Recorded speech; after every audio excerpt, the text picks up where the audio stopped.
Good evening guys. Iba pala na ako sa inyong ibabahagi. Dili sa mga taga Bicol, sa mga Bicol na content creator, sa mga nagre-reels na.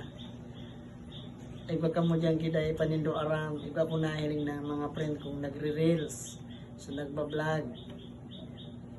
Hinahiling ko sa inyong profile sa Facebook.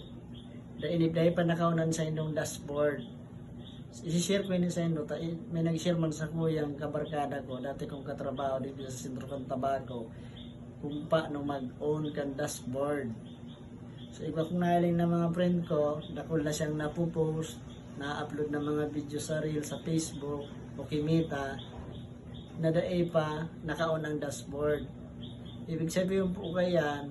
Nagre-reels na kamo. Dakol na kamong video. May followers na kamo, pero dai pa kamo na hiling ni Mita, dai pa kamo na monetize. So iyan po yan ang kailangan kaipuan nindong i-own ang dashboard nindo para ma-monetize kamo, para mahiling ni Mita ang mga videos nindo. So araw po kayo na ang magiging itsura kan dashboard nindo sa Facebook, sa Reels. Araw po kayo na paano ko sa inyo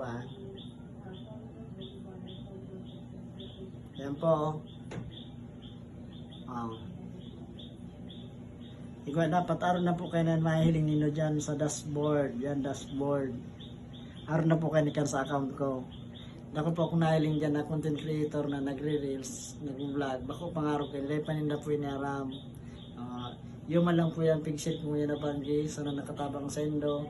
Kung dahil nindo aram kung paano ang pag-on sa mga dahil pa nakaon ang mga dashboard, professional dashboard. Magiling na lang kamo sa YouTube. Yung man lang po mga ka-reels